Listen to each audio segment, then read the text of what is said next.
मेरा नाम है निकांश और आज के इस वीडियो में हम करने वाले हैं बीएससी फर्स्ट सेमेस्टर का पहला unit molecular polarity and chemical forces. तो हम स्टार्ट करते हैं। तो सबसे पहले मैं थोड़ा सा डिस्कस करना चाहूँगा हमारे सिलेबस के बारे में जो कि हमें फर्स्ट सेमेस्टर में पढ़ना है। तो टोटल हमारे पास 8 यूनिट्स हैं जिसमें से first unit molecular polarity and weak chemical forces को आज हम स्टार्ट कर रहे हैं। चलिए स्टार्ट करते हैं। तो सबसे पहले हमको इस चैप्टर में एक टर्म पढ़ना होगा इलेक्ट्रोनेगेटिविटी। तो इलेक्ट्रोनेगेटिविटी का मीनिंग क्या होता है? The ability to attract shared pair of electron is called electronegativity. तो इसको एक एग्जांपल से समझते हैं। लाइक हमारे पास मान लीजिए HCl है। तो कहीं ना कहीं आपने सुना होगा कि जो क्लोरीन होते हैं कहीं ना कहीं ज़्यादा इलेक्ट्रोनेगेटिव होते हैं एज कम्पेयर टू हाइड्रोजन। तो ये क्या करते हैं, ये जो इलेक्ट्रॉन जिसके वजह से ये बॉन्ड बनाए, ये जो शेयर्ड पेयर ऑफ इलेक्ट्रॉन है, क्लोरीन क्या करता है, इनको अपनी तरफ अट्रैक्ट कर लेता है। ठीक है। तो ये अट्रैक्शन की जो एबिलिटी है क्लोरीन की, इसको ही हम कहते हैं इलेक्ट्रोनेगेटिविटी। ओके। जब भी ऐसा होता है तो जो भी एटम अट्रैक्ट कर रहा होता है इलेक्ट्रॉन्स को अपनी तरफ, उसको हम नेगेटिव चार्ज देते हैं, पार्शियल नेगेटिव। एंड जो भी जिससे भी ये ले रहा होता है उसको हम पार्शियल पॉजिटिव चार्ज देते हैं। ओके। तो चलिए, आपको एक इन जनरल ऑर्डर है यहाँ पे इलेक्ट्रोनेगेटिविटी का मैंने दिया हुआ है। तो आपको ये याद रखना होगा, ये आपके क्वेश्चन सॉल्विंग में बहुत ज़्यादा आपको हेल्प करेगा। तो आप इसको डायरेक्ट ऐसे याद रख सकते हैं, फोन कलबरी स्कफ। ठीक है। अब 2 बार बोलिए, आपको याद हो जाएगा, फोन कलबरी स्कफ। ठीक है। फ्लोरीन जो होता है सबसे ज्यादा इलेक्ट्रोनेगेटिव एलिमेंट होता है पूरी दुनिया का, एंड हाइड्रोजन सबसे कम इलेक्ट्रोनेगेटिव होता है। ठीक है। तो चलिए अब आगे बढ़ते हैं।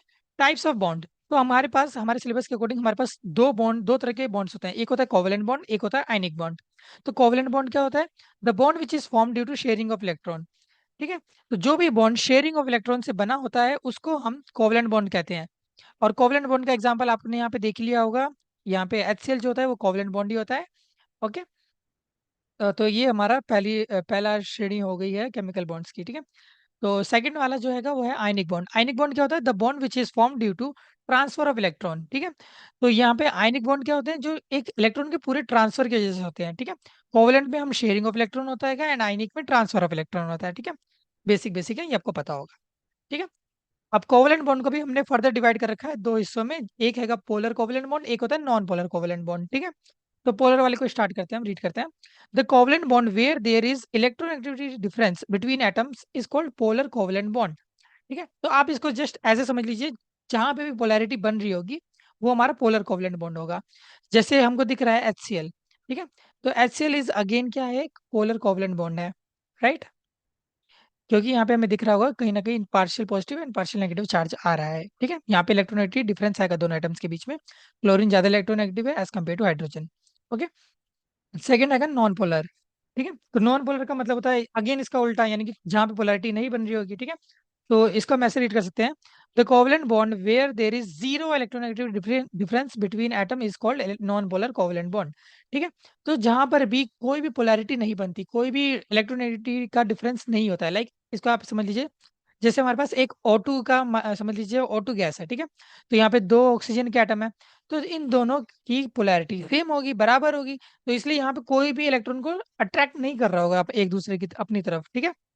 तो यहाँ पे हम सीधे सीधे कह सकते हैं कि ये नॉन पोलर कोवेलेंट बॉन्ड है। ठीक है। अब यहाँ पे आपको एग्जांपल के तौर पे मैंने यहाँ पे लिखा भी है कि अगर हमारे पास H2 गैस का मॉलिक्यूल है। ठीक है। तो 2 हाइड्रोजन बॉन्ड होंगे, 2 हाइड्रोजन एटम होंगे यहाँ पे। ठीक है। तो 2 हाइड्रोजन एटम के बीच में कोई भी इलेक्ट्रोनेगेटिव डिफरेंस नहीं होगा, तो ये नॉन पोलर के अंदर आ जाएगा क्योंकि यहाँ पे पोलैरिटी नहीं बनेगी। वहीं फ्लोरीन और ऑक्सीजन का अगर हमारे पास बॉन्ड गिवन है, तो हमको पता है कि फ्लोरीन ज्यादा इलेक्ट्रोनेगेटिव होता है, तो इसके पास नेगेटिव चार्ज आएगा, इसके ऊपर पॉजिटिव चार्ज आएगा। ठीक है। तो यहाँ से हमें पता चल गया कि ये पोलैरिटी बन रही है, तो ये पोलर कोवेलेंट बॉन्ड होगा। ठीक है। As simple as it is. चलिए आगे बढ़ते हैं। तो अगला टॉपिक हमारे पास आता है, यहाँ पे फोर्स चार्ज मैंने गलती से लिख दिया, ये हमारे पास फॉर्मल चार्ज होना चाहिए। ओके। तो फॉर्मल चार्ज क्या होता है? The charge on an individual atom in a molecule. हमारे पास कोई भी मॉलिक्यूल गिवन होगा, तो उस पे किसी भी पर्टिकुलर एटम के ऊपर चार्ज कितना है, एक इंडिविजुअल एटम का कितना चार्ज आएगा, उसको ही हम फॉर्मल चार्ज कहते हैं। ठीक है। तो ऐसे समझ लीजिए, जैसे यहाँ पे हमारे पास COOH का यहाँ पे कार्बोक्सिलिक ग्रुप दे रखा है। ठीक है। तो यहाँ पे कार्बन के ऊपर कितना चार्ज होगा, इसको हम फॉर्मल चार्ज कहेंगे। इस वाले ऑक्सीजन के ऊपर कितना चार्ज होगा, इसको हम फॉर्मल चार्ज कहेंगे। इस पर्टिकुलर ऑक्सीजन के पास कितना चार्ज होगा, इसको फॉर्मल चार्ज कहेंगे। एंड इस हाइड्रोजन के ऊपर कितना चार्ज होगा, इसको फॉर्मल चार्ज कहेंगे। ठीक है। तो फॉर्मल चार्ज को निकालने के लिए हमारे पास एक फॉर्मूला होता है, V - L - B/2। ठीक है। अब ये V L और B क्या है? V का मतलब होता है वैलेंस इलेक्ट्रॉन, L का मतलब होता है लॉन पेयर वाले इलेक्ट्रॉन, और B का मतलब होता है बॉन्डेड इलेक्ट्रॉन। ठीक है। तो इसकी हेल्प से हम फॉर्मल चार्ज को निकाल सकते हैं। ठीक है। अब इसको एक एग्जांपल से समझते हैं, जैसे कि हमारे पास ये नीचे कहीं ना कहीं एक मॉलिक्यूल गिवन है का NO3 का। ठीक है, तो अब हम यहाँ पे पहले यहाँ पे नंबरिंग मैंने कर रखी है 1 2 3 4, तो इसके अकॉर्डिंग हम फॉर्मल चार्ज कैलकुलेट करते हैं। ठीक है, तो सबसे पहले हम निकालते हैं फॉर्मल चार्ज ऑन फर्स्ट, यानी कि ऑक्सीजन। तो यही फॉर्मूला हम अप्लाई करेंगे। ठीक है, तो फॉर्मल चार्ज का फॉर्मूला क्या होता है, V - L - B/2। Okay, V का मतलब वैलेंस इलेक्ट्रॉन। अब आप बताइए ऑक्सीजन के पास वैलेंस इलेक्ट्रॉन कितने होते हैं। ठीक है, तो वैलेंस इलेक्ट्रॉन का मतलब होता है कि जब भी हम कॉन्फ़िगरेशन लिखते हैं, तो लास्ट सेल में कितने नंबर ऑफ इलेक्ट्रॉन होते हैं उसको ही हम वैलेंस इलेक्ट्रॉन कहते हैं। ठीक है, लाइक आपको पता है कि ऑक्सीजन का जो एटॉमिक नंबर होता है वो होता है 8। ठीक है, तो अगर हम इसकी हम कॉन्फ़िगरेशन लिखेंगे तो कहीं ना कहीं 2 6 होगा, जैसे हम 9th में सीखा था वैसे ही हम उस तरीके से लिखेंगे। ठीक है, तो 2 और 6, तो हमें यहाँ दिख रहा है कि यहाँ पे कहीं ना कहीं इसके पास 6 इलेक्ट्रॉन्स आएंगे इसके लास्ट सेल में, यानी कि इसके वैलेंस इलेक्ट्रॉन 6 हो गए। ठीक है, minus lone pair electron. Lone pair electron नाम से ही समझ आ रहा होगा जो कि बॉन्ड में नहीं यूज होंगे, जैसे कि 1 2 3 4। तो यहाँ पे 4 इलेक्ट्रॉन ऐसे हैं जो कहीं ना कहीं बॉन्ड में यूज नहीं हुए हैं, वो अकेले हैं, वो लोन है। ठीक है, तो यहाँ पे हमने 4 लिख दिया। -B/2, बी का मतलब था बॉन्डेड इलेक्ट्रॉन। ठीक है, तो बॉन्डेड इलेक्ट्रॉन हमें दिख रहा है 1 2 3 4, 4 बॉन्डेड इलेक्ट्रॉन यहाँ पर है, डिवाइड बाई 2। ठीक है, तो अब अगर हम इसको सॉल्व करते हैं आगे, तो 6 - 4 - 2, 6 - 6, यानी कि कहीं ना कहीं ये 0 आ गया। तो इस वाले ऑक्सीजन के ऊपर फॉर्मल चार्ज कितना है, 0, यानी कि कोई चार्ज नहीं है इसके ऊपर। ठीक है, वेल एंड गुड है। अब ऐसे ही हम बाकियों का भी निकाल सकते हैं। ठीक है, तो चलिए मैं आपको फोर्थ वाले का निकाल के दिखा देता हूँ, एंड उसके बाद आपको करना क्या होगा, आपको लास्ट वाला, बाकी के जो 2 बचे होंगे वो आपको खुद करने होंगे, एंड कमेंट बॉक्स में उसका जवाब देना पड़ेगा। ठीक है, तो हम यहाँ पे नाइट्रोजन का निकालते हैं। ठीक है, चलिए, तो नाइट्रोजन का हम फॉर्मल चार्ज निकालने जा रहे हैं। ठीक है, फॉर्मल चार्ज ऑन नाइट्रोजन। ठीक है, तो देखिए फॉर्मूला यूज करेंगे V - L - B/2। अब बताइए यहाँ पे वैलेंस इलेक्ट्रॉन कितने होते हैं नाइट्रोजन के अंदर, नाइट्रोजन का एटॉमिक नंबर होता है 7। ठीक है, तो अगर हम इसका कॉन्फ़िगरेशन लिखेंगे तो 2 5 आएगा, यानी कि इसके पास कितने 5 इलेक्ट्रॉन है वैलेंस शेल में। ठीक है, माइनस लोन पेयर वाले इलेक्ट्रॉन, तो यहाँ पे आपको देखना होगा कि किसके पास कितने लोन पेयर वाले इलेक्ट्रॉन है। तो आपको दिख रहा होगा यहाँ पे कोई भी इलेक्ट्रॉन हमको यहाँ पे लोन पेयर के रूप में नहीं गिवन है, तो यानी कि हम यहाँ पे लिख सकते हैं कि 0, कोई भी लोन पेयर इलेक्ट्रॉन यहाँ पे नहीं है। देन आता है बॉन्ड पेयर इलेक्ट्रॉन/2। तो यहाँ पे देखना होगा कितने यहाँ पे बॉन्ड वाले हैं, 1 2 3 4 5 6 7 8। ठीक है, तो टोटल हमारे पास 8 है, तो 8/2 कर दिया हमने 4। ठीक है, तो 5 - 4, यानी कि इसके ऊपर है +1 का चार्ज। ठीक है, तो अब हमने यहाँ पे नाइट्रोजन का चार्ज निकाल लिया है। ऐसे ही आप सेकंड वाले ऑक्सीजन का एंड थर्ड वाले ऑक्सीजन का भी चार्ज, फॉर्मल चार्ज निकाल सकते हैं।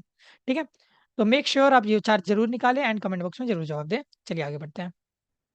तो नेक्स्ट टॉपिक हमारे पास आता है डायपोल मोमेंट। तो डायपोल मोमेंट क्या होता है, the product of charge and distance between poles is called dipole moment. ठीक है, तो charge into distance of separation, आप इसको डायरेक्ट फॉर्मूला के रूप में याद रखिए। ठीक है, तो यहाँ पे डीपी मैंने लिख दिया है, पता नहीं क्या सोच के, यहाँ पे डीएम होना चाहिए था, डायपोल मोमेंट। बट कोई बात नहीं, आप समझ जाइएगा, जहाँ जहाँ पे डीपी लिखा होगा उसका मतलब डायपोल मोमेंट होगा। ओके, तो डायपोल मोमेंट क्या होता है, मैग्नीट्यूड ऑफ चार्ज इनटू में डिस्टेंस ऑफ सेपरेशन, आज इसको एज अ फॉर्मूला याद रखिए। ठीक है, तो अब देखिए the direction of dipole is always from positive to negative. ठीक है, तो देखिए जैसे हमने HCl का एग्जांपल लिया हुआ है, तो HCl क्लोरीन ज्यादा इलेक्ट्रोनेगेटिव होता है, तो ये अपने पास इलेक्ट्रॉन को खींचेगा।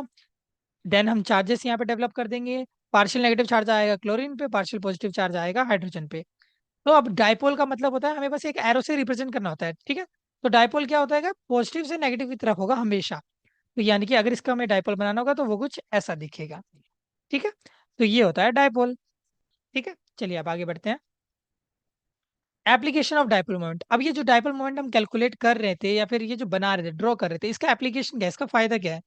ठीक है, तो इसके हमारे पास कुछ फायदे दिए हुए हैं, कुछ एप्लीकेशन दिए हुए हैं, इसको हम एक बार पढ़ लेते हैं। ठीक है, पहला है identification of structure of molecule. ठीक है, तो हम डायपोल मोमेंट की हेल्प से क्या कर सकते हैं, एक मॉलिक्यूल के स्ट्रक्चर के बारे में आइडिया ले सकते हैं। ठीक है, तो देखिए एक बार हम यहाँ पे ड्रॉ करते हैं। ठीक है, तो ये देखिए जैसे CO2 का एग्जांपल दे रखा है, तो आप हमको मुझे ये बताइए कि कार्बन और ऑक्सीजन में से ज़्यादा इलेक्ट्रोनेगेटिव कौन होता है। तो जब मैंने आपको ऑर्डर बताया था, उसमें आपने देखा होगा ऑक्सीजन इधर आता है एंड कार्बन यहाँ पे आता है, यानी कि ऑक्सीजन ज़्यादा इलेक्ट्रोनेगेटिव है। ठीक है, तो जो भी ज़्यादा इलेक्ट्रोनेगेटिव होगा उसके ऊपर हम नेगेटिव चार्ज देंगे एंड दूसरे के पास पॉजिटिव चार्ज देंगे। ठीक है, अब इस वाले ऑक्सीजन के साथ अगर कंपेयर करेंगे तो यहाँ पे भी अगेन यही चीज़ होगी, इसके ऊपर नेगेटिव चार्ज, इसके ऊपर पॉजिटिव चार्ज। ठीक है, अब आपको डायरेक्शन बना लेना है। ठीक है, पॉजिटिव से नेगेटिव अगेन पॉजिटिव से नेगेटिव। तो आपको यहाँ पे दिख रहा होगा, आप इसको समझ लीजिए कि वेक्टर की तरह ले लीजिए, ठीक है। ये मान लीजिए एक बॉल है और इसको आप दोनों साइड से खींच रहे हैं, तो कहीं ना कहीं ये दोनों एक दूसरे को कैंसिल आउट कर देंगे और नेट डाइपोल मोमेंट कितना आ जाएगा, 0। ठीक है। तो इससे हमको एक आइडिया लगता है कि जिस भी चीज का डाइपोल मोमेंट 0 होगा, वो कहीं ना कहीं लीनियर होंगे शेप में। लीनियर का मतलब है एक लाइन में, जैसे यहाँ पे आपको दिख रहा होगा एक लाइन में आ रही है, ठीक है। और वहीं अगर हम यहाँ पे दूसरा एग्जांपल जो लिया है HCl का दिया हुआ है, ठीक है। तो HCl का भी हम यहाँ पे इलेक्ट्रोनेगेटिविटी एक बार ड्रॉ करके देख लेते हैं, मतलब डाइपोल मोमेंट निकाल के। तो ये HCl है। क्लोरीन ज्यादा इलेक्ट्रोनेगेटिव है, तो इलेक्ट्रॉन को अपनी तरफ खींचेगा, पार्शियल नेगेटिव पार्शियल पॉजिटिव। हमने यहाँ पे डाइपोल मोमेंट बनाया, तो यहाँ पर दिख रहा होगा कि कहीं ना कहीं डाइपोल मोमेंट की कुछ ना कुछ वैल्यू है। बॉल को हम खींच रहे हैं तो बॉल मूव कर रही होगी इधर, है ना। तो यहाँ पे डाइपोल मोमेंट 0 नहीं है, कोई भी कटिंग कहीं से भी नहीं हो रही है। और जब भी डाइपोल मोमेंट 0 नहीं होगा तो हम इसको कह देंगे कि ये नॉन लीनियर रहेगा नेचर में, ठीक है। चलिए आगे बढ़ते हैं। देन आता है हमारे पास सेकंड एप्लीकेशन, ठीक है।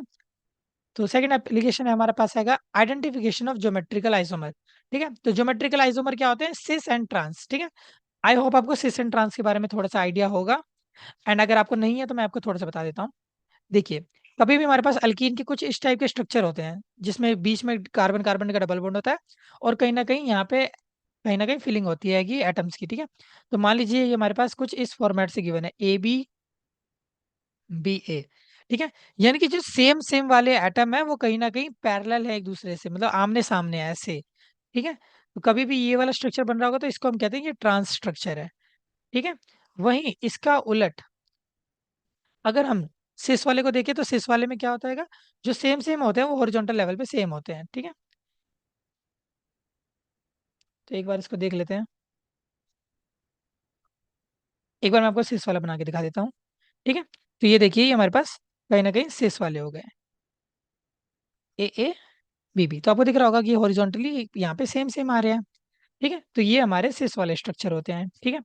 अब आपको काम की बात क्या है कि आपको ये देखना है कि जो सिस वाले होते हैं उनका डायपोल मोमेंट कभी भी 0 के इक्वल नहीं होगा, और ट्रांस वालों का ऑलवेज इक्वल टू 0 होगा, ठीक है। तो डायपोल मोमेंट की हेल्प से हम बता सकते हैं कि कोई कंपाउंड सिस है या ट्रांस है, ठीक है। तो जैसे यहाँ पे जो एग्जाम्पल गिवन है हम उसी को ड्रॉ करके एक बार देख लेते हैं। तो पहले ट्रांस वाला हम बना लेते हैं।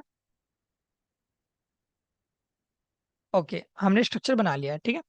अब आपको एकदम सिंपल चलना है, जैसे हमने सीखा है वही हम करेंगे, ठीक है। तो कार्बन और हाइड्रोजन से स्टार्ट करते हैं। तो इन दोनों में ज्यादा इलेक्ट्रोनेगेटिव कौन है, ऑब्वियसली यहाँ पे कार्बन हैगा, ठीक है। तो हमने यहाँ पे चार्जेस बना दिए, एंड यहाँ पे कहीं ना कहीं डायरेक्शन ड्रॉ कर देते हैं, ठीक है। तो ये कहीं ना कहीं इस तरफ हो गया। अब यहाँ पे अगर इस वाले हाइड्रोजन के साथ अगर हम कंपेयर करेंगे तो अगेन कार्बन जो है ज्यादा इलेक्ट्रोनेगेटिव है, तो ये इसका डायरेक्शन कुछ ऐसे बन जाएगा, ठीक है, राइट। अब क्लोरीन और कार्बन में से ज्यादा इलेक्ट्रोनेगेटिव कौन होता है, तो आप इलेक्ट्रोनेगेटिविटी ऑर्डर को देखेंगे तो आपको पता चलेगा कि क्लोरीन जो होता है ज्यादा इलेक्ट्रोनेगेटिव होता है, ठीक है। तो इस पे नेगेटिव, सॉरी इस पे नेगेटिव एंड इस पे पॉजिटिव आना चाहिए। तो इसका डायरेक्शन कहीं ना कहीं ऐसा होगा, ठीक है। एंड वहीं अगर यहाँ पे हम इस वाले क्लोरीन से कंपेयर करेंगे तो यहाँ पे भी कुछ ना कुछ ऐसे ही बनेगा, ठीक है। अब आपको क्या करना है, आपको ये सब देख के डरना नहीं है, आपको बस एक पॉइंट लेना है और जितने भी आपने डायरेक्शन बनाए, जितने भी एरो बनाए उनको एक साथ लिख देना होगा, ठीक है। तो हमको ये दिख रहा है कि इस वाले से स्टार्ट करते हैं, ये नीचे की तरफ आ रहा है तो हमने नीचे की तरफ ड्रॉ कर लिया। ये उस साइड ऊपर की तरफ जा रहा है तो हमने ऊपर की तरफ ड्रॉ कर लिया। ये इधर की तरफ आ रहा है तो इधर कर दिया, ये उस साइड जा रहा है तो उधर कर दिया, ठीक है। Okay, I have made a mistake. यहाँ पे ये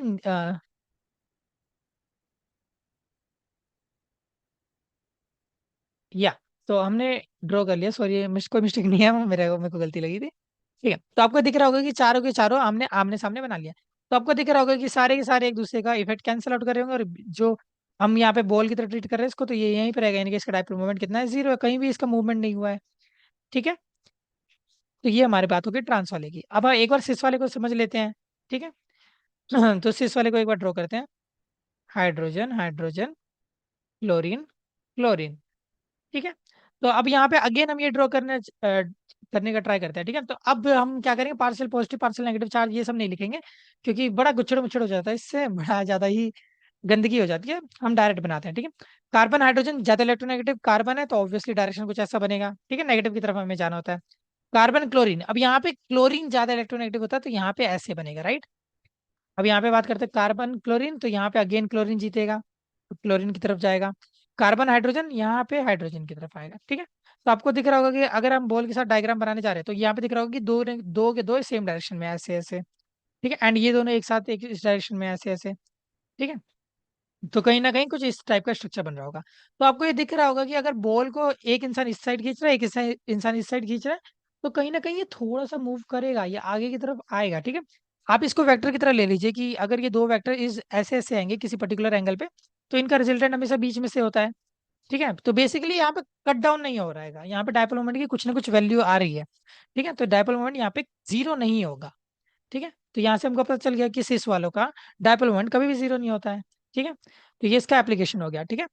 एंड मैं आपको सिंपली बता दे रहा हूँ कि आपको इतना सारा सोचने की भी जरूरत नहीं है, आपको ये डायरेक्ट भी याद रख सकते हैं आप कि सिस वालों का डायपोल मोमेंट जीरो नहीं होता है, ट्रांस वालों का जीरो होता है, ठीक है। हमें अगला करना है आइडेंटिफिकेशन ऑफ पोलैरिटी, ठीक है। तो आइडेंटिफिकेशन ऑफ पोलैरिटी का मीनिंग हो गया कि हम पता लगा सकते हैं कि कौन कितना ज्यादा पोलर है, ठीक है। ओके, तो जैसे यहाँ पे एग्जांपल के तौर में हमने मान लीजिए हमारे पास गिवन है का hydrogen fluoride, hydrogen chloride, hydrogen bromide and hydrogen iodide, ठीक है। तो हमें कैसे पता चलेगा कि किस कौन सबसे ज्यादा पोलर है, कौन सबसे ज्यादा पोलर नहीं है, ठीक है। तो सबसे ज्यादा पोलर का मतलब हो गया कि किसके बीच में सबसे ज्यादा इलेक्ट्रोनेगेटिविटी डिफरेंस है, सबसे ज्यादा किसमें इलेक्ट्रॉन को खींचे जा रहा है, ठीक है। तो ये पता लगाने के लिए हम इसका यूज कर सकते हैं डायपोल मोमेंट का, ठीक है। तो देखिए, तो हाइड्रोजन फ्लोराइड में हमें पता है कि फ्लोरीन सबसे ज्यादा इलेक्ट्रोनेगेटिव है पूरी दुनिया में, ठीक है। तो ये कहीं ना कहीं इसका डायपोल मोमेंट सबसे ज्यादा होगा, राइट, सबसे ज्यादा ये खींच पाएगा, तो सबसे ज्यादा इसका डायपोल मोमेंट होगा। फिर अगेन डीपी लिख दिया, तो अगेन डायपोल मोमेंट को रिप्रेजेंट कर रहा हूँ मैं, ठीक है। डायपोल मोमेंट सबसे ज्यादा इसका होगा। Then according to that order, जिस जो मैंने आपको याद कराया था इलेक्ट्रोनेगेटिविटी का, उसके ऑर्डर के अकॉर्डिंग आप देख सकते हैं कि कहीं ना कहीं ये ऑर्डर आएगा कि हाइड्रोजन ये जो फ्लोरीन वाला होगा सबसे ज्यादा पोलर होगा, then chlorine, then bromine, then iodine, ठीक है। तो more the polarity more will be the dipole moment, ठीक है, और वाइस वर्सा, ठीक है। जितना ज्यादा डायपोल मोमेंट होगा, जितना ज्यादा इलेक्ट्रोनेगेटिविटी डिफरेंस होगा, जितना ज्यादा पोलैरिटी आएगी, उतना ज्यादा ही हम इन तीनों को आपस में कंपेयर कर पाएंगे, रिलेट कर पाएंगे, ठीक है। चलिए आगे बढ़ते हैं। अगला आता है identification of ortho, Meta and para derivative, ठीक है। तो यहाँ पे अगर आपको एक यहाँ पे एग्जांपल के रूप में दिखाया हुआ है कि हमने अलग अलग पोजीशन पे क्लोरीन अटैच कर रखे हैं, यहाँ पे हमारे पास एक क्लोरोबेंजीन में, ठीक है। तो ये क्लोरोबेंजीन हो गया हमारे पास, ठीक है। इसके ऊपर इस पे हमने एक बार ऑर्थो पोजीशन पे लगाया हुआ है। आई होप आपको पता होगा कि इस वाले को ऑर्थो कहते हैं, इस वाले को मेटा कहते हैं, एंड इस वाले को पैरा कहते हैं, फ्रॉम बोथ साइड्स, ठीक है। Ortho Meta para, ortho Meta para, ठीक है। तो यहाँ पे हमने क्या करा है कि ऑर्थो पे एक बार क्लोरीन लगा दिया, राइट, एक बार पैरा पे लगा दिया, एंड एक बार मेटा पे लगा दिया, तो ये तीनों ये हमने स्ट्रक्चर बना दिया, ठीक है। ऑर्थो, मेटा, पैरा, ठीक है। ये पैरा हो गया, ये वाला मेटा हो गया, ठीक है। तो जब भी हम इसका डायपोल मोमेंट कैलकुलेट करेंगे तो हमको पता चलेगा कि ऑर्थो वाले का डायपोल मोमेंट कंपैरेटिवली ज्यादा आता है as compare to meta and para. Least सबसे ज्यादा लीस्ट आता है पैरा वाले का, क्यों? क्योंकि इसमें आपको दिख रहा होगा कि क्लोरीन कहीं ना कहीं आपको पता है ज्यादा इलेक्ट्रोनेगेटिव होता है, तो ये इधर अट्रैक्ट कर रहा होगा इलेक्ट्रॉन को, ये नीचे की तरफ कर रहा होगा, दोनों एक दूसरे को कैंसिल आउट करेंगे, and net dipole moment zero आ गया, ठीक है। तो यहाँ पे हमको आइडिया लग गया है कि ऑर्थो मेटा पैरा वालों का ऑर्डर क्या रहता है डायपोल मोमेंट का, ठीक है। तो सबसे ज्यादा डायपोल मोमेंट किसका होता है? ऑर्थो का, देन मेटा का, देन पैरा का, ठीक है। लास्ट आता है identification of percentage ionic character.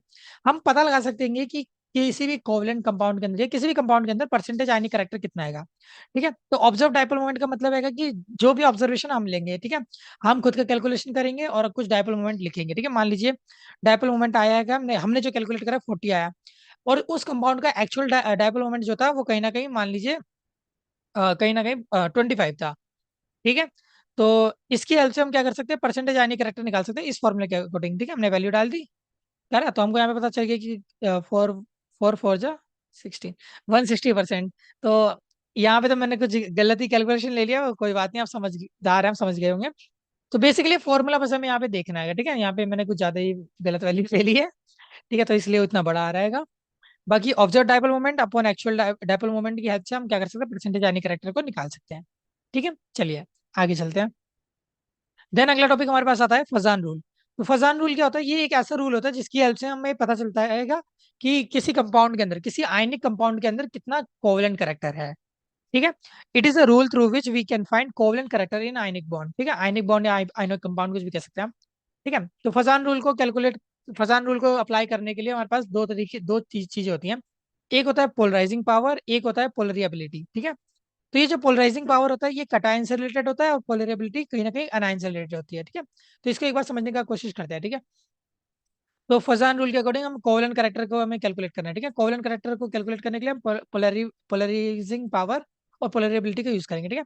तो मान लीजिए अगर हम कटायन को बेस मान रहे हैं, कटायन को हम लेके हम चल रहे हैं, कटायन के हेल्प से हमें कैलकुलेट करना है कोवेलेंट कैरेक्टर, तो उसके हेल्प से हम क्या देखेंगे, पोलराइजिंग पावर, ठीक है। पोलराइजिंग पावर का मीनिंग क्या होता है, चार्ज अपॉन साइज, ठीक है। जितना ज्यादा चार्ज होगा किसी कंपाउंड के अंदर उतना, कटायन के ऊपर बेसिकली, ठीक है। कटायन का जितना ज्यादा चार्ज होगा उतना पोलराइजिंग पावर ज्यादा होगा, एंड कटायन का चार्ज जितना कम होगा उतना पोलराइजिंग पावर ज्यादा होगा, ठीक है, क्योंकि इनवर्सली प्रोपोर्शनल है। अब पोलराइजिंग पावर जितनी ज्यादा आएगी उतना कोवेलेंट कैरेक्टर ज्यादा होगा हमारा, ठीक है। आई होप आपको समझ तो नहीं आया होगा। ठीक है, तो इसको एक और एग्जांपल ले लेते हैं। तो लेट अस से हम ले लेते हैं NaCl, एंड दूसरा हम ले लेते हैं लाइक कोई सा भी कंपाउंड ले सकते हैं, लिथियम, लिथियम क्लोराइड, ठीक है। ओके, तो यहाँ पे हमने दो ले लिए हैं, दो कंपाउंड ले लिए हैं।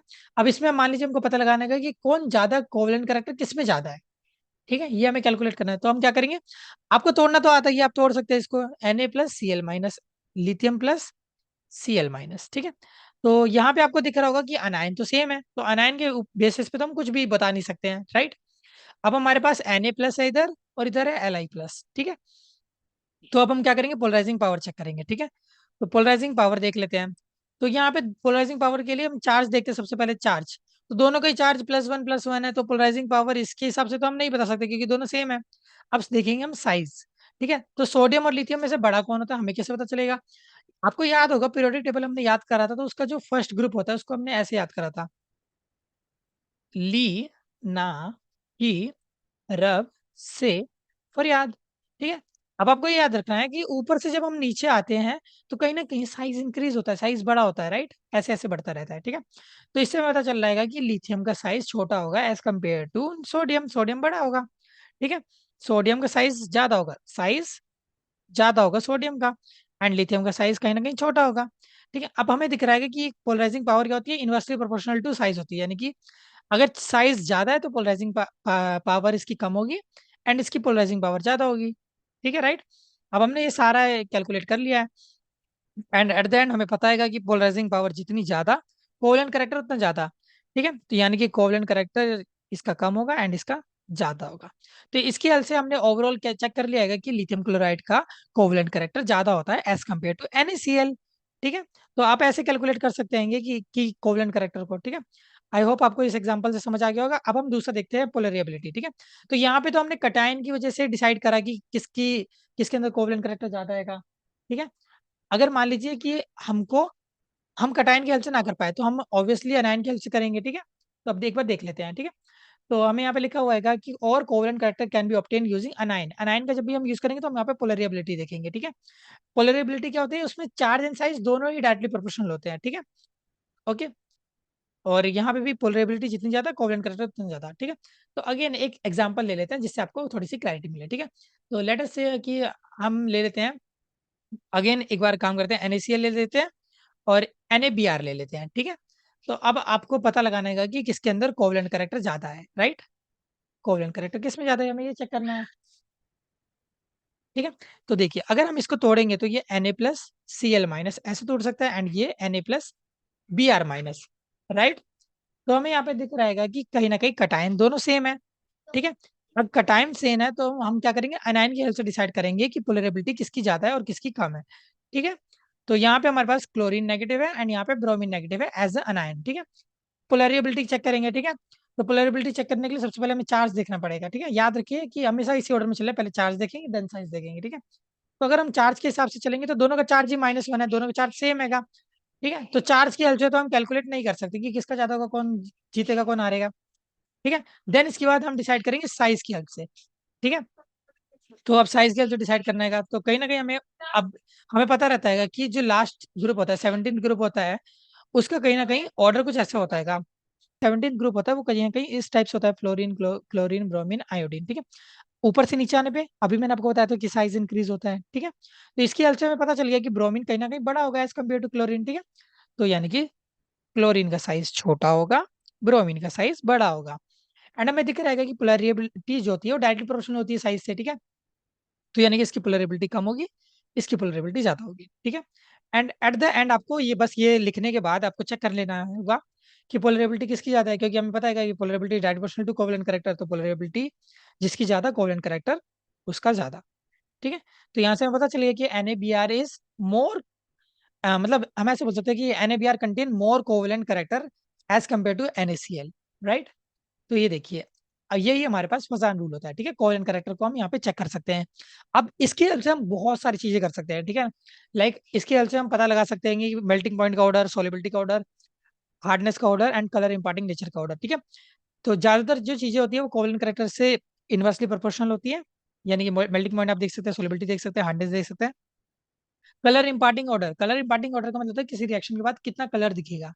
तो जितना ज्यादा हमारा कंपाउंड कोवलेंट होता है उतना ज्यादा हमारे पास कलर इंपार्टिंग नेचर होता है। ठीक है, अब इन सारी चीजों को हम क्या करेंगे, एक ही एग्जांपल से समझने का ट्राई करेंगे। ठीक है, तो मान लीजिए हम एक कंपाउंड ले लेते हैं, अ, कोई सा भी हम रैंडम कंपाउंड ले लेंगे, लाइक हमने ले लिया लाइक सोडियम आयोडाइड ले लिया। ठीक है, एंड साथ में हम ले लेते हैं BeCl2। ठीक है, तो अब हमें यहाँ पे क्या करना है, सबसे पहले हम क्या करेंगे, इनको चार्जेस में ब्रेक करेंगे। ठीक है, तो ये हमारे पास Na+ है, एंड ये हमारा, सॉरी हमें कुछ तो कॉमन लेना पड़ेगा, वरना हम ऐसे कैलकुलेट नहीं कर पाएंगे। तो लाइक हम ऐसे ले लेते हैं, BeI2 ले लेते हैं, राइट। अब आप इसका कैलकुलेट करिएगा। ओके, तो सबसे पहले हम क्या करेंगे, यहाँ पे इसको ब्रेक कर लेंगे, यानी कि Na+I-। ठीक है, और यहाँ पे आपको पता होगा कि ये Be2+ होगा। ठीक है, आपको चार्ज ब्रेक करना होगा, आई होप आपको आता होगा। जैसे यहाँ पे BeI2 दे रखा है, तो हम क्या करते हैं, यहाँ पे क्रॉस करते हैं। ठीक है, जैसे यहाँ पे BE1 है, I2 है, तो यहाँ पे हम क्रॉस चार्जेस ले जाएंगे, यानी कि BE के ऊपर 2 का चार्ज आएगा एंड I के ऊपर -1, यानी कि 1 है तो -1 लिखे या माइनस लिखे एक ही बात होती है। ठीक है, तो यहाँ पे चार्जेस इस तरीके से ब्रेक होंगे, Be2+ एंड I-। तो अब हमें यहाँ पे दिख रहेगा कि क्योंकि अनायन सेम है, दोनों अनायन सेम है, तो अनायन के ऊपर बेसिस पे तो हम बता नहीं सकते हैं, तो हम यूज करेंगे कटायन। और कटायन का कभी भी हम यूज करेंगे तो हम यूज करते हैं पोलराइजिंग पावर का। ठीक है, अब जैसे ही आपको पता चल गया कि आपको कटायन का यूज करना है, आप पोलराइजिंग पावर को ही साइड में लिख लीजिए, उसका फॉर्मूला आपको याद होगा, चार्ज अपन साइज। ठीक है, ओके।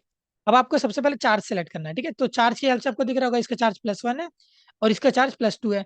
तो डायरेक्ट चार्ज की हेल्प से हम सीधे सीधे बोल सकते हैं कि कौन ज्यादा है कौन कम है। ठीक है, तो हमको यहाँ पे दिख रहा है कि कहीं ना कहीं BeI2 का चार्ज ज्यादा है, तो इसका पोलराइजिंग पावर जो होगी कंपैरेटिवली ज्यादा होगी। ठीक है, इसकी पोलराइजिंग पावर कम होगी। ठीक है, अगर हमने चार्ज के बेसिस पे डिसाइड कर लिया तो हमें साइज को चेक करने की भी जरूरत नहीं है। ठीक है, ओके, चलिए अब आगे देख लेते हैं। पोलराइजिंग पावर हमने एक बार देख लिया, तो हमें पता रहता है कि polarising power is direct proportional to covalent character. ठीक है, तो कोवेलेंट करेक्टर इसका कम, कोवेलेंट करेक्टर इसका ज्यादा, राइट। अब कोवेलेंट करेक्टर अगर एक बार अगर आपने निकाल लिया तो उसके हेल्प से हम कोई भी चीज देख सकते हैं। ठीक है, अगर आपको मेल्टिंग पॉइंट का ऑर्डर लिखना है तो आपको दिख रहा होगा कि ये कहीं ना कहीं इनवर्सली प्रोपोर्शनल है, अपोजिट बिहेव करते हैं। तो यानी कि मेल्टिंग पॉइंट अगर हमें चेक करना है तो हम ऐसे बोल सकते हैं कि Na का मेल्टिंग पॉइंट ज्यादा होगा एंड BeI2 का मेल्टिंग पॉइंट कम होगा। सिमिलरली हम सोलिबिलिटी के लिए भी यही सेम चीज कह सकते हैं, क्योंकि इनवर्सली प्रोपोर्शनल अगेन। ठीक है, तो कोवेलेंट करेक्टर कम यानी कि सोलिबिलिटी इसकी ज्यादा, कोवेलेंट करेक्टर ज्यादा तो सोलिबिलिटी इसकी कम। ठीक है, अपोजिट नेचर। हार्डनेस की बात करेंगे तो अगेन यही सेम चीज आएगा कि ये कम हार्ड होगा, सॉरी ये ज्यादा हार्ड होगा एंड ये वाला कम हार्ड होगा। ठीक है, कोवेलेंट करेक्टर से अपोजिट चलेगा। ठीक है, कलर इंपार्टिंग नेचर की बात करेंगे, कलर इंपार्टिंग नेचर की बात करेंगे तो वो कहीं ना कहीं इसका ज्यादा होगा, सॉरी इसका कम होगा एंड BeI2 का ज्यादा होगा, क्योंकि यहाँ पे डायरेक्ट प्रोपोर्शनल है। ठीक है, सेम बिहेव करेंगे ये एंड ये। तो आई होप इस एक एग्जांपल से आपको सारी चीजें समझ आ गई होगी फजान रूल के बारे में। ठीक है, तो चलिए अब आगे बढ़ते हैं। अब हमारे पास अगला टॉपिक आता है वीक बॉन्ड्स। तो वीक बॉन्ड हमारे पास हमारे सिलेबस के अकॉर्डिंग दो टाइप के होते हैं, hydrogen bond and van bond. ठीक है, तो हाइड्रोजन बॉन्ड क्या होता है, जब भी हाइड्रोजन बॉन्ड बनाता है विथ FON, फ्लोरीन, ऑक्सीजन और नाइट्रोजन के साथ। ठीक है, कभी भी यहाँ अगर ऐसी बॉन्डिंग होती है तो यहाँ पे हम इसको बोलते हैं हाइड्रोजन बॉन्ड। ठीक है, तो आप एक बार रीड कर लेते हैं, the hydrogen bond, the bond which is formed between hydrogen and fluorine, oxygen या फिर नाइट्रोजन, इसको ही हम हाइड्रोजन बॉन्ड कहते हैं। ठीक है, ये एक वीक बॉन्ड होता है।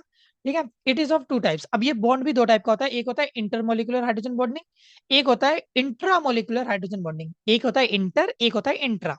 ठीक है, अब एक बार इंटर वाले को समझ लेते हैं। तो इंटरमोलिकुलर हाइड्रोजन बॉन्डिंग क्या होता है, the hydrogen bond form between different molecule of same compound. ठीक है, सेम कंपाउंड के बीच में अगर हम बॉन्डिंग बना रहे हैं, ठीक है, जैसे आपको दिख रहा होगा यहाँ पे H2O के मैंने कई सारे मॉलिक्यूल लिए हुए हैं। ठीक है, तो ये हमारे पास एक H2 हो गया, ये दूसरा H2 हो गया। ठीक है, ये तीसरा H2 हो गया, ठीक है। तो आपको यहाँ पे दिख रहा होगा कि अलग अलग मॉलिक्यूल है सेम कंपाउंड के, H2O के ही है। ठीक है। अब यहाँ पे हाइड्रोजन और ऑक्सीजन की क्या कर रहे हैं, मतलब वही है हाइड्रोजन विद फोन, अगर यहाँ से कुछ बन रहा होगा तो यहाँ पे हाइड्रोजन बॉन्डिंग होगी। ठीक है। तो हम देख सकते हैं कि हाइड्रोजन ऑक्सीजन यहाँ पे बॉन्ड बना रहे होंगे। ठीक है। हाइड्रोजन ऑक्सीजन यहाँ पे भी बॉन्ड बना रहे होंगे, एंड हाइड्रोजन ऑक्सीजन यहाँ पे भी बॉन्ड बना रहे होंगे। ठीक है। एक बार ये ऐसे देख लिया तो यहाँ पे जो बॉन्डिंग फॉर्म हो रही है इसको ही हम कहते हैं इंटरमोलिकुलर हाइड्रोजन बॉन्ड। ठीक है। तो hydrogen bond between different molecule of same compound को जब हम हाइड्रोजन बॉन्डिंग करते हैं तो इसको ही हम इंटरमोलिकुलर हाइड्रोजन बॉन्ड कहते हैं। ठीक है। चलिए अब एक बार दूसरा वाला देख लेते हैं, इंट्रामोलिकुलर हाइड्रोजन बॉन्डिंग क्या होता है। ठीक है। तो इंट्रामोलिकुलर हाइड्रोजन बॉन्डिंग क्या होता है, the hydrogen bond formed between different atom in a compound itself. ठीक है। तो यहाँ पे मान लीजिए हमारे पास एक कंपाउंड गिवन है। ठीक है। ये सैलिसल डिहाइड इसको कहते हैं। ठीक है। तो ये हमारे पास कुछ इस टाइप से गिवन है। ठीक है। इसका स्ट्रक्चर कुछ ऐसा होता है। तो यहाँ पे आपको दिख रहा होगा कि एक कंपाउंड के अंदर खुद के अंदर ही अगर ये हाइड्रोजन बॉन्ड कर रहा है, इसको हाइड्रोजन को कहीं ना कहीं ऑक्सीजन, फ्लोरीन या नाइट्रोजन में से कोई एक दिख जा रहा है, तो ये यहाँ पे भी इसको कहीं ना कहीं अट्रैक्ट करने लगेगा। ठीक है। और ये जो बॉन्डिंग फॉर्म हो रही है इसको ही हम कहते हैं इंट्रामोलिकुलर हाइड्रोजन बॉन्ड। ठीक है। इंटरमोलिकुलर क्या होता है, जब सेम मॉलिक्यूल मतलब सेम कंपाउंड के अलग अलग मॉलिक्यूल के बीच में बॉन्ड बन रहे होते हैं तो उसको हम इंटर कहते हैं। और जब अपने ही अंदर ये हाइड्रोजन बॉन्डिंग फॉर्म करता है एक कंपाउंड, तो उसको हम इंट्रामोलिकुलर कहते हैं। इंट्रा मतलब होता है अपने ही अंदर, एंड इंटर का मतलब होता है अलग अलग। ठीक है। चलिए आगे चलते हैं। अब इफेक्ट ऑफ हाइड्रोजन बॉन्डिंग हमें देखना है। ठीक है। तो हाइड्रोजन बॉन्डिंग का इफेक्ट क्या होता है, ये जस्ट बेसिक थ्योरी है, इसको आपको एक बार पढ़ लेना चाहिए। ठीक है। तो boiling point and melting point. ठीक है। तो a compound having intermolecular hydrogen bond have more boiling point and melting point as compare to someone having intermolecular. ठीक है। तो याद रखिए जिसकी जहां पे भी इंटरमोलिकुलर, ठीक है, इंटरमोलिकुलर हाइड्रोजन बॉन्डिंग होगी वो वाले कहीं ना कहीं उनका बॉइलिंग पॉइंट और मेल्टिंग पॉइंट ज्यादा होगा एज कम्पेयर टू जहां पे इंट्रामोलिकुलर हाइड्रोजन बॉन्डिंग होगी। ठीक है। इनका कम होगा। तो more inter is more having more boiling point and melting point as compare to intra. Okay. तो पहला पॉइंट क्लियर है। सेकंड पॉइंट आता है सोलिबिलिटी। सोलिबिलिटी का मतलब होता है पानी में डिसॉल्व होने, मतलब किसी के अंदर भी डिसॉल्व होने की एबिलिटी। ठीक है। तो इंटरमोलिकुलर वाले कहीं ना कहीं ज्यादा सोल्यूबल होते हैं एज कम्पेयर टू इंट्रामोलिकुलर। ठीक है। ओके। तो ये हमको दिख रहा होगा। ठीक है। तो इसको भी यहाँ पे भी हम एक थ्योरी में ये लिखा हुआ है कि ड्यू टू, अच्छा देखिए, इंटरमोलिकुलर हाइड्रोजन बॉन्डिंग की वजह से ही मॉलिक्यूल, पानी के मॉलिक्यूल और अल्कोहल जो होता है वो कहीं ना कहीं पानी के अंदर सोल्यूबल होते हैं। ठीक है। तो ये सॉलिबिलिटी की बात हो गई कि इंटरमोलिकुलर हाइड्रोजन बॉन्डिंग होती है इसलिए पानी के अंदर सॉल्युबल होती है ये सारी चीजें। ठीक है। विस्कोसिटी, विस्कोसिटी का मतलब होता है एबिलिटी टू फ्लो। ठीक है। फैलने की प्रॉपर्टी को ही हम विस्कोसिटी कहते हैं। ठीक है। क्योंकि पानी के अंदर इंटरमोलिकुलर हाइड्रोजन बॉन्डिंग होती है इसलिए वो विस्कस होता है। ठीक है। पानी फैलता है इसलिए क्योंकि उसके अंदर इंटरमोलिकुलर हाइड्रोजन बॉन्डिंग होती है। एंड इवन कोई भी चीज जो फैल सकती है, जो फ्लो कर सकती है, ठीक है, वो उसके अंदर हमेशा कहीं ना कहीं आपको दिखेगा इंटरमोलिकुलर हाइड्रोजन बॉन्डिंग होगी। ठीक है। इंपॉर्टेंस क्या है हाइड्रोजन बॉन्डिंग की, देखिए अगर हमारे पास इंटरमोलिकुलर हाइड्रोजन बॉन्डिंग ना होती पानी के बीच में, तो कहीं ना कहीं पानी जो होता वो लिक्विड ना होता। ठीक है। वो बेसिकली विस्कोसिटी की प्रॉपर्टी खो देता, कोई वो फ्लो ही नहीं कर पाता। एंड इसकी वजह से क्या होता है, वो कहीं ना कहीं लिक्विड नहीं होता और वो गैसेस की फॉर्म में एग्जिस्ट करता। ठीक है। और अगर पानी होता ही नहीं तो there is no point of life. ठीक है। लाइफ पॉसिबल ही नहीं हो पाती। ठीक है। यही चीज यहाँ पे लिखी हुई है इंपॉर्टेंस ऑफ हाइड्रोजन बॉन्डिंग में। ठीक है। चलिए आगे बढ़ते हैं। तो नेक्स्ट टॉपिक हमारे पास आता है वीक वैन वाल फोर्सेस। ठीक है। तो वीक वैन वाल फोर्सेस को हम अगर एक बार 3 पॉइंट में हम रीड करें तो ये हो सकता है, the force of attraction between polar and non polar molecule is known as van Waals force. ठीक है। तो जहां पे फोर्स ऑफ अट्रैक्शन होता है बिटवीन पोलर, कोई कंपाउंड पोलर रहेगा यानी कि वहां पे पोलैरिटी होगी। ठीक है। Partial negative partial positive charge होंगे। ठीक है। ये हमारे पास मान लीजिए पोलर कंपाउंड है और एक नॉन पोलर, नॉन पोलर का मतलब जैसे एच एच हो गया, यहाँ पे कोई भी पोलैरिटी नहीं होगी, किसी के ऊपर पॉजिटिव नेगेटिव चार्ज नहीं होगा।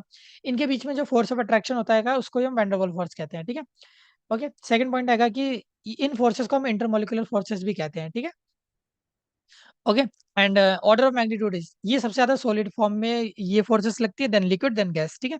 और ऑब्वियसली इसको आइडेंटिफाई करा था सर वैंडर वॉल ने। ठीक है। जो कि बहुत बड़े साइंटिस्ट थे। चलिए अब हम इसको डिस्टिंग्विश कर देते हैं इन 3 टाइप्स। ठीक है। तो 3 टाइप के वैंडरवॉल फोर्सेस हमारे सिलेबस में हमारे गिवन है। पहला है डाइपोल डाइपोल इंटरेक्शन। ठीक है। तो नाम से ही आपको पता चल जाएगा कि जहां पे दो डाइपोल के बीच में फोर्स जो लग रही होगी इसको हम डाइपोल डाइपोल इंटरेक्शन कहेंगे। ठीक है।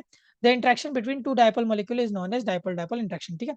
अगेन यहाँ पे एग्जांपल दिया हुआ है HCl का। ठीक है। तो दोनों के दोनों क्या है, कहीं ना कहीं डाइपोल है, डाइपोलर है क्योंकि यहाँ पे नेगेटिव चार्ज यहाँ पे पॉजिटिव चार्ज। यहाँ पॉजिटिव चार्ज, यहाँ नेगेटिव चार्ज, तो आपको दिख रहा होगा पॉजिटिव नेगेटिव ये एक दूसरे को अट्रैक्ट करेंगे, इनके बीच में कहीं ना कहीं एक इंट्रैक्शन हो रहा होगा, इसको हम कहेंगे डायपोल डायपोल इंट्रैक्शन, ठीक है। हाँ, DDI, dipole dipole interaction. Second वाला, अगेन मैंने कहा ना, आपको बस नाम से ही समझ आ जाएगा, ठीक है। अगला आएगा डायपोल एंड इंड्यूस्ड डायपोल, ठीक है। तो induced dipole is nothing but non polar का ही दूसरा नाम होता है, ठीक है। तो the interaction between a dipole molecular and a non polar molecule is known as dipole and induced dipole interaction, ठीक है। तो यहाँ पे एग्जाम्पल के रूप में यहाँ पे लिखा भी हुआ है एंड मैं आपको बता भी देता हूँ।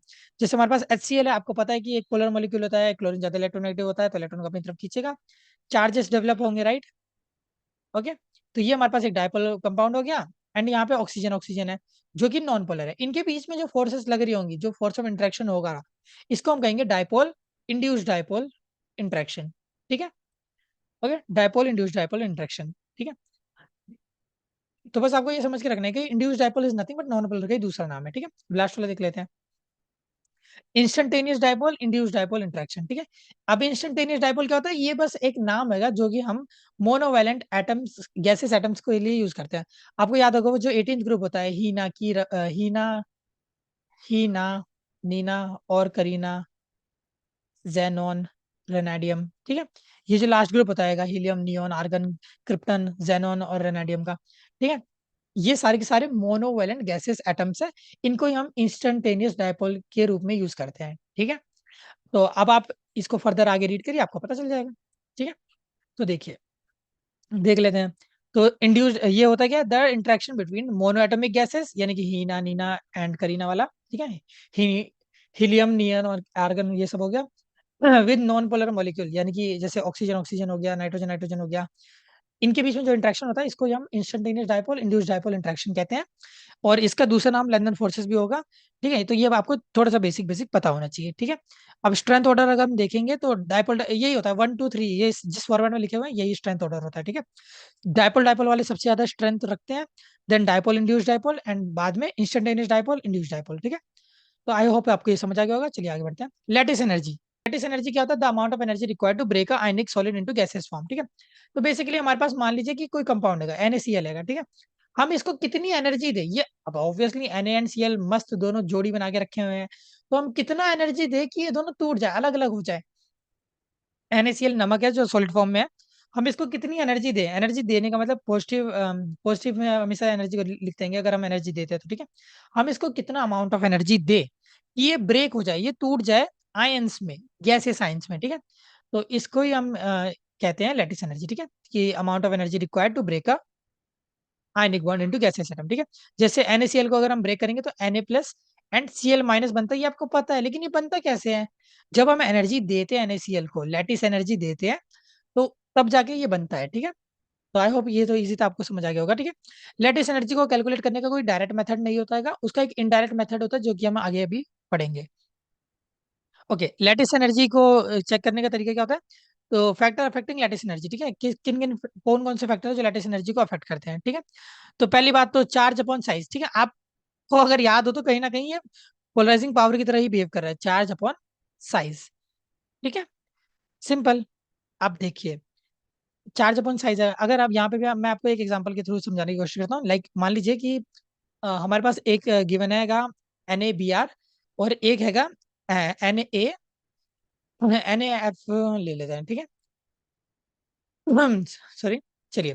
तो अगर आपको पता लगाने का कि किसका लैटिस एनर्जी ज्यादा है, तो आप यूज करेंगे चार्ज अपन साइज को, ठीक है। तो अगेन आप कैसे, वही सेम फॉर्मल तरीका रहेगा, पहले हम चार्जेस में ब्रेक करेंगे, यानी कि Na+Br-,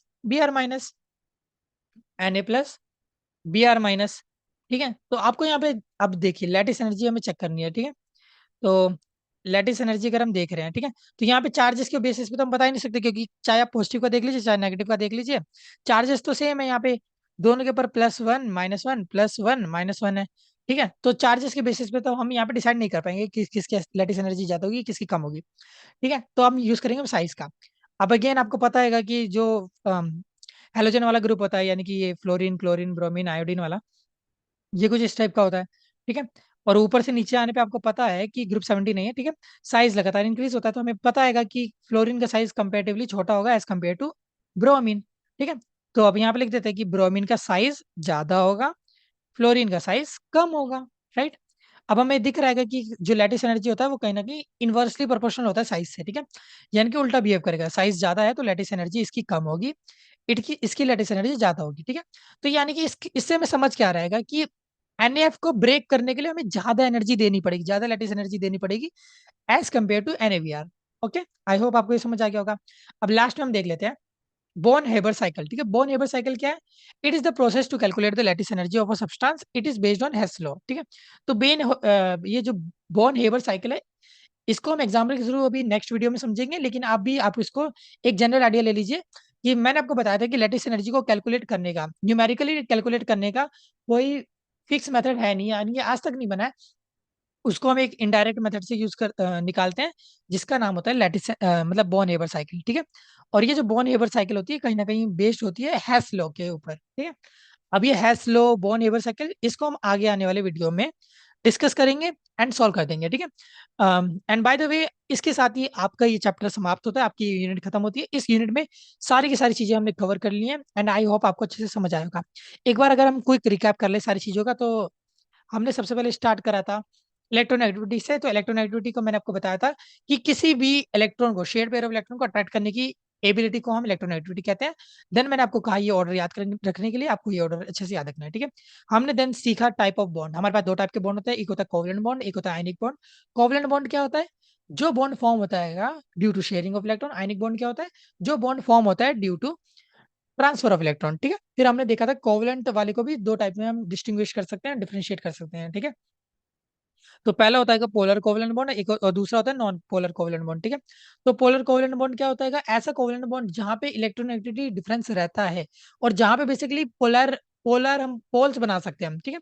जहां पे कहीं कुछ ना कुछ डायपोल मूवमेंट होता है, पोल बना सकते हैं, वो वाले हमारे पोलर कोवलेंट बॉन्ड होते हैं। नॉन पोलर कोवलेंट बॉन्ड क्या होता है? जहां पे कोई भी इलेक्ट्रोनेगेटिविटी डिफरेंस नहीं होता है, एंड वहां पे जहां पे कोई भी हम पोल नहीं बना सकते हैं, ठीक है। देन मैंने आपको सिखाया था फॉर्मल चार्ज को कैसे कैलकुलेट करते हैं। तो इसके लिए मैंने फॉर्मूला यूज किया था V minus L minus B by two. और फॉर्मल चार्ज होता क्या है? Formal charge is nothing but charge होना इंडिविजुअल एटम, किसी पर्टिकुलर एटम का कितना चार्ज है मॉलिक्यूल के अंदर, इसको ही हम फॉर्मल चार्ज कहते हैं, राइट। देन नेक्स्ट टॉपिक था हमारे पास डायपोल मोमेंट। तो dipole moment is nothing but ये इससे हम एरो से रिप्रेजेंट कर रहे थे डायरेक्शन को, कि इलेक्ट्रॉन कहाँ पे मूव कर रहा है, ठीक है। तो और इसका इनडायरेक्ट जो एक फॉर्मूला था वो मैंने आपको याद करने के लिए कहा था कि the product of charge and distance of separation is known as dipole moment, ठीक है। देन इसके एप्लीकेशन में सीखे थे कि जो लीनियर मॉलिक्यूल होते हैं उनका डायपोल मोमेंट जीरो होता है, नॉन लीनियर वाले का डायपोल मोमेंट जीरो नहीं होता है। ज्योमेट्रिकल आइसोमर हमने देखे थे कि सिस वालों का डायपोल मोमेंट कभी जीरो के बराबर नहीं होगा, ट्रांस वाले का ऑलवेज जीरो के बराबर रहेगा, ठीक है। देन पोलैरिटी को हम कैलकुलेट कर सकते हैं कि जिसका जितना ज्यादा डायपोल मोमेंट होगा उतना ज्यादा उसकी पोलैरिटी होगी, राइट। देन हमने ये ऑर्थो मेटा पैरा वाली चीज देखी थी कि ऑर्थो मेटा पैरा ये इसी ऑर्डर में लगे रहते हैं in terms of dipole moment, ठीक है। यानी कि ऑर्थो का सबसे ज्यादा डायपोल मोमेंट होता है as compare to para and meta, and least होता है पैरा का, एंड पैरा वाले का जीरो हो जाता है, ठीक है। अब परसेंटेज आयनिक कैरेक्टर मैंने निकालना सिखाया था आपको। इसके लिए हमें क्या करना है? ऑब्जर्व डायपोल मोमेंट, यानी कि जो हम कैलकुलेट करेंगे डायपोल मोमेंट, वो अपॉन एक्चुअल डायपोल मोमेंट उस कंपाउंड का इंटू में 100, ऐसा कर लेंगे तो हम परसेंटेज आयनिक कैरेक्टर को निकाल सकते हैं, ठीक है। चलिए, पजान रूल देन हमने देखा था। पजान रूल क्या होता है? ये एक ऐसा रूल होता है जिसकी हेल्प से हम कोवेलेंट कैरेक्टर को चेक कर सकते हैं इन आयनिक कंपाउंड्स, ठीक है। तो इसको निकालने के लिए भी हमारे पास दो तरीके होते हैं, एक होता है कटायन बेस्ड, एक होता है एनायन बेस्ड, ठीक है। तो कटायन बेस्ड मेथड होता है, उसमें हम पोलराइजिंग पावर का यूज करते हैं। पोलराइजिंग पावर क्या होती है? वो उसका हम डायरेक्ट वर्शन होता है चार्ज अपॉन साइज से। देन मैंने आपको कई सारे एग्जांपल लेके बताया था कि पोलराइजिंग पावर को हम कैसे कैलकुलेट कर सकते हैं कि किसका ज्यादा होगा किसका कम होगा। पोलराइजिंग पावर जितना ज्यादा कोवेलेंट कैरेक्टर उतना ज्यादा, बस आपको ये बात याद रखनी है, ठीक है। अगर यही चीज अगर हम अनायन के बेसिस पे निकालेंगे तो वो चार्ज अपॉन साइज ना होके चार्ज इनटू साइज हो जाएगा, यानी कि दोनों ही डायरेक्टली प्रोपोर्शनल होते हैं, ठीक है। तो पोलरेबिलिटी की हेल्प से हम निकाल सकते हैं, एंड अगेन जो पोलरेबिलिटी भी होती है वो भी डायरेक्टली प्रोपोर्शनल होती है कोवेलेंट कैरेक्टर से, ठीक है। अब एक बार आपको कोवेलेंट कैरेक्टर निकालना आ गया तो उसकी हेल्प से आप ये सारी चीजें melting point, solubility, order of hardness, ये सब निकाल सकते हैं, क्योंकि हमें दिख रहेगा कि स्टार्टिंग के तीन वाले जो होते हैं इनवर्सली प्रोपोर्शनल होते हैं कोवेलेंट कैरेक्टर से, एंड लास्ट वाला डायरेक्टली प्रोपोर्शनल होता है। और एग्जाम्पल की हेल्प से आप इसको समझ सकते हैं। नहीं समझ आए तो प्लीज विजिट कीजिए, फिर से देखिए, बहुत इंपॉर्टेंट है ये, ठीक है। देन हमने वीक बॉन्ड समझे थे कि हाइड्रोजन बॉन्ड और वैंडरवाल्स बॉन्ड जो होते हैं वो दो टाइप के वीक बॉन्ड होते हैं, ठीक है। तो पहले हमने हाइड्रोजन बॉन्ड देखा था। हाइड्रोजन बॉन्ड क्या होता है? एक ऐसा बॉन्ड जो कि फॉर्म होता है between hydrogen and highly electronegative elements like fluorine, oxygen and nitrogen, ठीक है। ये एक वीक बॉन्ड होता है और ये दो टाइप का होता है, इंटरमोलिकुलर हाइड्रोजन बॉन्ड और दूसरा होता है इंट्रामोलिकुलर हाइड्रोजन बॉन्ड, ठीक है। तो इंटरमोलिकुलर हाइड्रोजन बॉन्ड क्या होता है? ऐसा हाइड्रोजन बॉन्ड जो बनता है different molecule of same compound, यानी कि सेम कंपाउंड के अलग अलग मॉलिक्यूल के बीच में जो हाइड्रोजन बॉन्ड बन रहा था उसको हम इंटरमोलिकुलर कहते हैं। और इंट्रामोलिकुलर का मीनिंग होता है एक कंपाउंड के अंदर अलग अलग एटम्स के बीच में जो हाइड्रोजन बॉन्ड बन रहा होता है उसको हम इंट्रामोलिकुलर हाइड्रोजन बॉन्ड कहते हैं। ठीक है, यही हमने सैलिसल्डिहाइड की हेल्प से एग्जांपल से हमने समझा था कि अपने अंदर ही हाइड्रोजन बॉन्ड मिला ले रहा है एक कंपाउंड के अंदर। ठीक है, देन हमने देखा था कि हाइड्रोजन बॉन्ड की प्रॉपर्टीज क्या होती है। तो इंटरमोलिकुलर वाले का melting point and boiling point कहीं ना कहीं ज्यादा होता है as compare to intramolecular. Solubility की बात करते हैं तो it is due to the intermolecular hydrogen bonding, कि जो अल्कोहल होता है और जो पानी के मॉलिक्यूल होते हैं वो कहीं ना कहीं पानी के अंदर सोल्यूबल होते हैं। ठीक है, तो presence of intermolecular hydrogen bonding is very important. ठीक है, तो देन हमने थर्ड पॉइंट देखा था कि विस्कोसिटी क्या होता है। विस्कोसिटी का मीनिंग क्या होता है, द एबिलिटी टू फ्लो। ठीक है, and it is the fact that intermolecular hydrogen bonding की प्रेजेंस की वजह से ही जो पानी होता है या फिर कोई भी लिक्विड होता है वो विस्कस होता है। ओके, हाइड्रोजन बॉन्ड इतना ज्यादा इंपॉर्टेंट क्यों है, क्योंकि अगर हाइड्रोजन बॉन्ड ना होता तो जो पानी के मॉलिक्यूल होते हैं वो कहीं ना कहीं लिक्विड फॉर्म में ना होके गैसेस फॉर्म में होते एंड लाइफ एग्जिस्ट ही नहीं करती। ठीक है, देन नेक्स्ट टॉपिक है वीक वैंडरवॉल फोर्स। ठीक है, तो वीक वैंडरवॉल फोर्स क्या होता है, the force of attraction between polar and non polar molecule, इसको ही हम वीक वैंडरवॉल फोर्स कहते हैं। ठीक है, तो the forces are called intermolecular force भी इसको कहते हैं, और इसका ऑर्डर होता है सॉलिड लिक्विड गैस, यानी कि सबसे ज्यादा सॉलिड में पाए जाते हैं, देन लिक्विड देन गैस। और इसको ऑब्वियसली सर वैंडर वॉल ने ढूंढा था। ठीक है, अब ये तीन टाइप का होता है, dipole dipole, dipole induced dipole, instantaneous dipole. ठीक है, तो डायपोल डायपोल का मीनिंग हो गया दो डायपोल कंपाउंड के बीच में जो दो डायपोलर कंपाउंड के बीच में जो फोर्स ऑफ अट्रैक्शन होता है उसको हम डायपोल डायपोल इंटरेक्शन कहते हैं। एक डायपोल फॉर्म कर रहा होगा और एक डायपोल फॉर्म नहीं कर रहा होगा, नॉन पोलर होगा, उसको हम डायपोल इंड्यूस्ड डायपोल कहते हैं। एंड लास्ट वाला क्या होगा कि जहाँ पे एक मोनोएटॉमिक गैसेस एटम और नॉन पोलर वाले का जो इंटरेक्शन होगा उसको हम इंस्टेंटेनियस डायपोल कहते हैं। ठीक है, ऑर्डर ऑफ स्ट्रेंथ आपने देख लिया होगा, 1 2 3 यही होता है। देन हमने देखा था लैटिस एनर्जी क्या होता है। लैटिस एनर्जी का मीनिंग क्या हो गया कि amount of energy required to break a ionic bond into a gases ion. ठीक है, आयनिक सॉलिड। ठीक है, सॉरी। तो किसी भी आयनिक सॉलिड को हम जब हम ब्रेक करते हैं आयंस में, उसको ब्रेक करने के लिए कितना अमाउंट ऑफ एनर्जी हमें देना पड़ेगा, इसको ही हम लेटिस एनर्जी कहते हैं। ठीक है, अब लेटिस एनर्जी भी अगेन दो फैक्टर पे डिपेंड करता है, चार्ज और साइज। कहीं ना कहीं ये पोलराइजिंग पावर की तरह ही बिहेव करता है। एंड एट द एंड हमने देखा कि बोर्न हेबर साइकिल क्या होता है। तो Born Haber cycle is a process with the help of which we can calculate lattice energy and it is based on Hess law. I hope आपको ये सारा समझ आ गया होगा। एंड इसके साथ ही हमारा यूनिट 1 समाप्त होता है। मिलते हैं नेक्स्ट यूनिट में। एंड अगर आपको अच्छा लगे तो please subscribe to our channel and best of luck for your future.